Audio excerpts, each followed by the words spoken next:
Fluent Flow Podcast, episode 58. The comfort of being alone. Welcome back to the deep dive. Today we are taking a scalpel to a topic that feels intensely relevant right now, almost globally critical: loneliness. But instead of focusing on, how to fix loneliness externally, we're tackling a much more audacious concept. Right. The uphill battle of finding profound happiness, purpose, and identity. Yeah. Entirely in solitude. It is an essential shift in focus because, we're starting this deep dive from a confirmed position of crisis. Yeah. I mean, when the U.S. Surgeon General confirms that loneliness is an epidemic, that's not just a societal inconvenience, it's a crippling public health problem. Exactly. And when that kind of bulletin hits, the immediate default cultural prescription is always the same, right? Go find connection, date, network. Always join a club. Right. And look, striving for healthy social connection is always a good goal. Yeah. But here is the fundamental challenge, the core friction for this deep dive. Okay.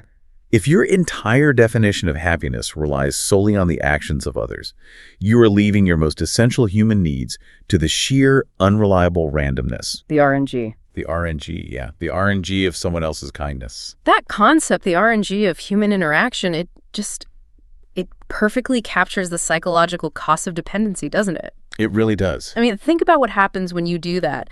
When you externalize your need for contentment. You're constantly anxious, you're people-pleasing because you're scared of being abandoned. You're just desperately seeking approval to maintain that fragile sense of self-worth. You are, like you said, rolling the dice on whether a person will choose to show up for you tomorrow. And that volatility is just psychologically exhausting. Totally.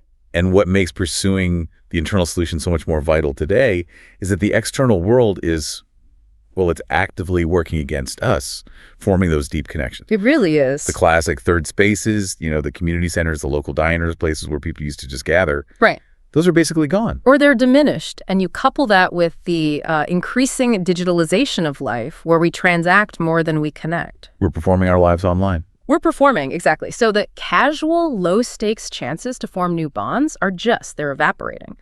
So fixing loneliness by finding the perfect partner is becoming a really, really high-stakes game. So our mission today is to explore the research, looking at psychology, neuroscience, studies on, aging populations, monks. All of it. To ask, is the assumption that happiness requires relationships actually true?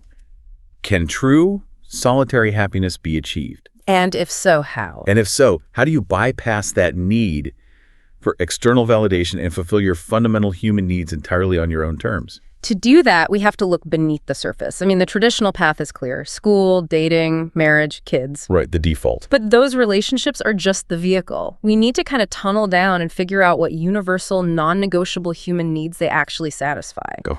Because if we can isolate those core needs, maybe we can then find reliable, solitary, intentional paths to satisfy them ourselves, taking control back from the RNG. When we look at the source material, especially developmental psychology, we see this default playbook for a fulfilling life, right? Ask anyone, and they'll list these external markers. Forming an identity, getting a good career, having a family, and then reflecting on it all when you're old. Yeah, the whole structure is relationship dependent. That's the default, yes. So what's underneath that? Well, if we turn to the foundational work, like from people like Erik Erikson, it confirms that human beings need 3 core psychological inputs to feel like they've lived a life of value. Okay, 3 things. 3 things. And the crisis of the modern age is that most people only know how to get them through other people. Okay, so let's unpack this trio of needs, starting with the first one, which is, I guess, the most fundamental. Pillar 1 is the sense of identity. This starts in adolescence, but it never really stops. Identity is necessary because it gives you a sense of agency, of predictability in the world. So in your youth, that's like finding your tribe. Right. Right. Are you a jock, a nerd, an artist? Exactly. It is an inherently social exercise, and it's a vulnerable one. You called this needing a social mirror to see yourself, which I think that's a really powerful metaphor. It is, because we're social creatures, and the path of least resistance to defining yourself is just seeing how others react to you. Right. Your sense of self is constructed by the data you get from your social environment. So if you're treated with respect, the identity you develop is, I am worthy of respect. But if you're constantly ignored or rejected, the resulting identity is, I am unlovable, or there's something wrong with me. So relationships provide this constant automatic feedback loop that builds your sense of self, even if that feedback is negative. Right. And the danger for the solitary person, the loner, is that the mirror is suddenly gone. And that's where the vulnerability of a socially derived identity really shows. Precisely. Because if you're only worthy of love because your partner tells you so, what happens when they leave? Your whole identity crumbles. It is built on an external, unreliable foundation. So the challenge for the solitary person is, it's profound. How do you define who you are without constant social affirmation? How do you build an identity so robust it can withstand indifference? It's a difficult, intentional skill you have to learn. Okay, so if identity defines who you are, the next logical question for an adult is, what did I do with that identity? And that brings us to pillar 2. Generativity and accomplishment. Generativity. This is the driving need for midlife adults. Generativity is the human drive to produce, to create things, to contribute, to leave a mark on the world. And the opposite of that is Well, stagnation. Stagnation. We can't spend our whole lives just consuming. We have to build something significant to feel like our time here had meaning. And society has made this an extremely simple equation. The 2 default sources of generativity are, well, they're pretty straightforward. Children and career. Kids and work, yeah. They're the cultural easy buttons. Society uses these 2 things to measure your worth. Think of the cultural weight we give to being a parent. Oh, yeah. Social media is all about it. Or the obsession with career progression. If you have successful kids or you're a CEO, society automatically confirms that you're a good, generative human being. It's instant validation. But the dark side of that is if you don't follow those paths or if they don't work out for you, that feeling of stagnation can be overwhelming. That feeling is precisely why so many people describe being trapped in this cycle of fast-forwarding life. What do you mean by that? They wake up, they feel disconnected from a meaningful purpose, and so they spend their free time doom scrolling, gaming, consuming media, anything to just hit the fast-forward button until the day ends. Because they're not producing anything fulfilling? They're stuck in stagnation because they outsourced their sense of purpose to these default systems that, for whatever reason, didn't happen for them. Which makes the shift to an internal definition of purpose so urgent. Okay, so finally, pillar 3, reflection and peace. This is the stage of reckoning, right? The midlife crisis stage. This stage is all about integrity versus despair. It's the need to look back on your life, the choices, the successes, the failures, and come to a genuine sense of peace with it all. And once again, relationships provide the default comfort here. They do. If you're 55 and your marriage is healthy or your kids are doing well, you can look at that external evidence and feel, okay, I did a decent job. I have this legacy. But if those relationships are absent or they're toxic, that comfort is just gone, which forces a much harder, more introspective process. Yes. The key insight here is that these 3 pillars, identity, generativity, and reflection, are non-negotiable for fulfillment. But the relationships, they're just the most socially efficient default path to get them. So to find solitary contentment, you have to be radically intentional about fulfilling these needs yourself. You have to build it from the ground up. Okay. So we've established identity is required, but relationships aren't. The foundational insight here seems to be that relationships are only valuable because they automatically generate, well, the necessary psychological input for defining yourself. That input is defined scientifically as a narrative of emotionally salient experiences. Emotionally salient experiences. Right. Our identity isn't some fixed profile. It's a fluid story we tell ourselves, and it's stitched together from moments that carry immense emotional weight. And socially, this happens all the time, automatically. You meet a friend who gets you. That's an emotionally salient experience of belonging. You get rejected for a job. That's an emotionally salient experience of failure. And remember, half of our core emotions, guilt, shame, pride, are strictly social emotions. They're almost exclusively triggered by other people. Right. So if you're alone, that default supply chain of emotional data it shuts down. So if I'm committed to solitude, I have to consciously replace those automatically generated social emotions with non-social ones. And that, frankly, sounds exhausting. It requires an incredible amount of intention and courage. The non-social pathway relies on a very specific type of emotional experience. Okay. Which experience is built on personal challenge, rigorous perseverance, and hard-earned triumph. That's a huge contrast to an identity built on just getting praise from other people. Absolutely. The social identity says, I am worthy because you validated me. The solitary identity says, I am strong because I survived this alone. Okay, let's break that down. What constitutes an emotionally charged solitary experience? Yeah. You mentioned climbing a mountain. Why is that specific act so formative for identity? Because it forces an internal conversation. When you're, huffing and puffing on a difficult trail, you're struggling. You hit an internal wall, you want to give up. We've all been there. The moment you push past that internal friction, the triumph you feel when you reach the top, that self-belief is so intense and it's wholly internal. It tells your brain, I am a person who does not quit. And that message is far more robust than someone just telling you you're strong. The sources had a really powerful story about solo travel that captures this perfectly. The traveler who went to India to find themselves. They were deeply lonely for the first 2 weeks, crying every day, just overwhelmed, constantly thinking about calling home. This is peak vulnerability. Right. But the moment of identity formation wasn't the travel itself, it was the moment they chose to stick it out. The perseverance, the act of self-soothing and just continuing despite that profound discomfort. That discovery of internal resilience, the knowledge that you have what it takes to push through aloneness and fear, that creates a massive, solitary, emotionally salient experience. You internalize the narrative, I can be my own anchor. And that kind of strength is untouchable. It can't be taken away by a breakup or a job loss. Exactly. But doesn't the research also show that trying to define identity purely through solitary challenge risks creating a kind of self-serving martyr complex? Where does the humility come in? That's a crucial counterpoint. Solitary challenge doesn't mean becoming a martyr. It means grounding your identity in reality, not fantasy. The humility comes from the struggle itself. From the task. From the brutal honesty of the task. It takes humility to admit, I cried for 2 weeks. But it takes strength to say, and I kept going. The identity you form is realistic, it's anchored in endurance, and it's fundamentally independent of praise. So for the loner struggling with identity, the deep dive recommendation isn't external validation, it's radical intention. It is. Do things that challenge you, push your limits, and create these internal opportunities for perseverance and triumph. Build a solo narrative that no one else can dismantle. That's the key. Let's shift to pillar 2, generativity.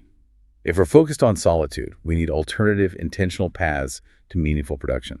The first step, as the sources suggest, is making a crucial distinction in how we view our work. We have to rigorously distinguish between a job and a career. A job is just a daily transaction for a paycheck. It's survival. Right. A career, however, is a vehicle for a larger purpose. It involves aspiration, a goal, and, most importantly, a sense of legacy or significant accomplishment over time. The modern world complicates this because so many high-paying jobs are really just complex transactions. They don't provide that intrinsic fulfillment. That's the trap. Many of these jobs are not fulfilling the generative need. And when your daily life is just a means to an end, that lack of fulfillment drives those negative behaviors we talked about. The doom scrolling, the excessive consumption. The desperate attempt to fill the void. Your brain registers a wasted day, and that registers as stagnation. So the objective has to be a radical shift from being a passive consumer to an intentional producer, actively building something of tangible merit. And this is where we see the model of those who intentionally choose non-relationship focused lives really succeeding.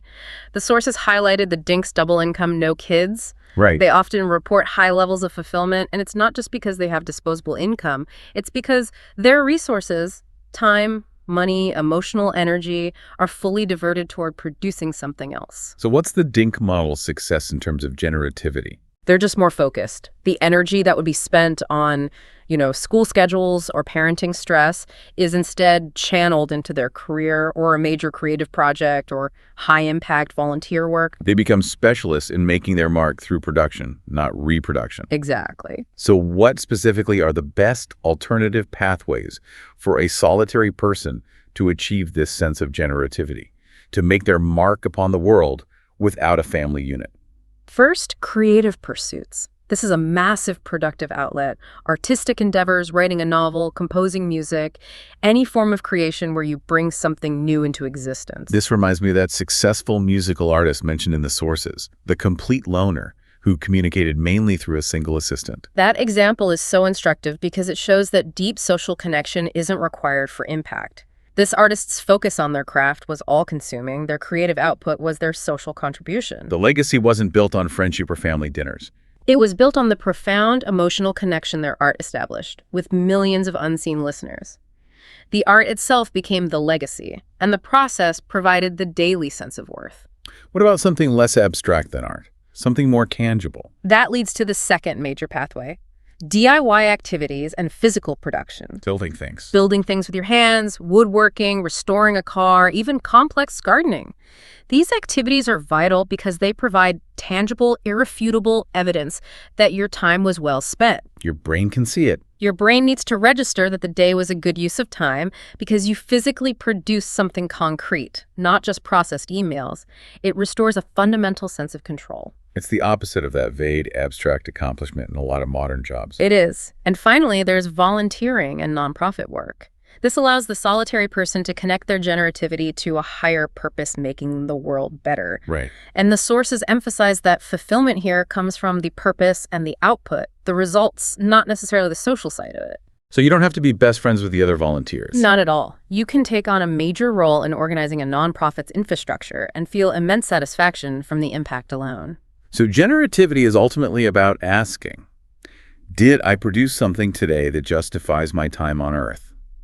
And if the answer isn't kids or a career, that impulse has to be channeled into an intentional project.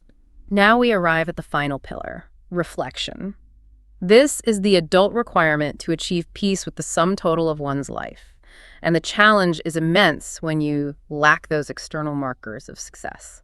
The source material highlighted the tragedy of the empty nest scenario as a powerful warning against relying on relationships for your worth. It is a profound, often overlooked tragedy. It usually hits around age 48. A parent derives 100% of their worth from being a parent, pouring 2 decades into their kids. And when the children inevitably leave. Or worse, stop communicating. The individual faces a void. They have no internal structure, no self-defined legacy. They look back and panic, realizing their sense of meaning just walked out the door. This necessitates what you called a period of grieving, acceptance, and recalibration. If the solitary person can't look at a relationship for comfort, they have to do much harder internal emotional labor to assess their own legacy. The shift is from comfort based on external success to active acceptance based on internal values. We have to grieve the life path society told us was mandatory, but maybe it didn't materialize. And that emotional labor is hard, which is why we rely on specific tools. Okay, let's dedicate some time to those practical tools for solitary reflection, starting with the simplest one. The bucket list. Just a list of concrete goals before death. This forces clarity. It makes you define your remaining purpose without the weight of external expectations. But the most penetrating tool is the eulogy exercise. Explain how the eulogy exercise forces this internal reckoning. You sit down and you imagine the scene, your funeral. You choose one person who knows you best to deliver the eulogy. What would they say? And would you be genuinely happy with that description? It immediately bypasses the daily clutter and forces you to confront the narrative you are currently writing. When people do this, they almost always default to relationship markers, right? He was a wonderful father. She was a loyal friend. How does a solitary person structure this to validate their own path? They focus on the pillars they did build. We have to recognize that the eulogy doesn't need a single mention of a spouse or child. For someone who chose solitude and focused on generativity, the eulogy would speak to their accomplishments. So it might say, this person was an artist who created beautiful works that enhanced the pleasure of the world, leaving a permanent legacy in their medium. Or, using that technical example from the sources, she was a scientist who worked alone for decades, making profound discoveries in genetic engineering, and countless lives benefited from her disciplined, solitary work. That narrative confirms that accomplishment, meaning, and reflective peace can be completely solitary. The goal of the exercise is to identify the gap between the legacy you're building and the one you want to be remembered for. And if you don't like what the imagined eulogy says, you have time to recalibrate. Exactly. You recalibrate your priorities, focusing not on finding a partner, but on deepening your commitment to your internal pillars of identity and generativity. That is the final step towards solitary contentment. Okay, we have established the psychological roadmap: identity, generativity, and reflection. But we can't ignore the fundamental biology. We are physiologically designed for bonding. So what about hormones like oxytocin or the physical reality of touch starvation? Can we truly be happy alone if our body is screaming for connection? This is where we have to get into the neurochemistry and address these physiological needs head on, specifically through the inverse relationship between serotonin and desire. Okay. Serotonin is the key chemical for a stable sense of peace and contentment. Low serotonin means anxiety, depression, a general sense of lack. And the most common pharmaceutical solution is SSRIs, which actively boost serotonin. But those meds famously have the side effect of reducing libido. This is a critical observation. It's an evolutionary trade-off the brain makes. The more intensely thirsty or longing you are for a relationship, a state often correlated with higher sex hormones, the lower your baseline contentment, your serotonin, tends to be. So the brain is prioritizing the immediate hormonal search for a mate over stable contentment. It's prioritizing reproduction. So the inverse is also true. If you can boost that sense of contentment internally, if you elevate your baseline serotonin, the desperate physiological need for external relationships actually diminishes. It dampens the intensity. It does, and the evidence for this is fascinating. Look at highly successful monks or contented, stable elderly populations.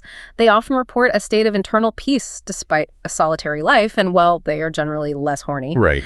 This suggests the constant, desperate drive for connection is often a symptom of low contentment, not the cause of it. Meditation, for example, is a non-drug intervention that effectively boosts that sense of peace, reducing the desperate internal pressure. To dig deeper into this, the sources introduced the bizarre-sounding but highly instructive concept of post-nut clarity. It's a perfect illustration of what the brain prioritizes. Let's contrast the two states.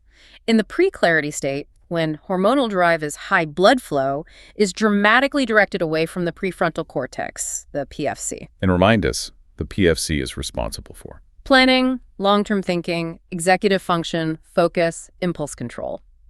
When blood is diverted, it floods the immediate gratification centers, the amygdala, the emotional cortices. You become, quite literally, horny and dumb. You do. You make impulsive, short-sighted emotional decisions because your planning center is functionally starved of resources. So the state of being lonely and desperate is literally a state of reduced cognitive capacity for long-term well-being. Precisely. You're stuck in a loop.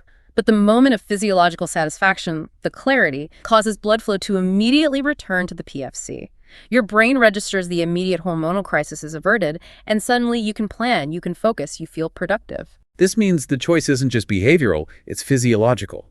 You have a decision to make. You can remain horny, impulsive, and stuck in a state of dependency, constantly chasing external inputs, or you can become contented, focused, and motivated. And that second state is achieved by intentionally managing those internal resources. Yes, achieving internal contentment, whether through focused work, meditation, or managing sexual needs solitarily, immediately shifts your brain's resources toward productive, generative behavior. This is why choosing solitude can feel like a motivational superpower. You've reallocated massive mental energy away from desperation and into production. Okay, finally, let's solve the problem of touch starvation.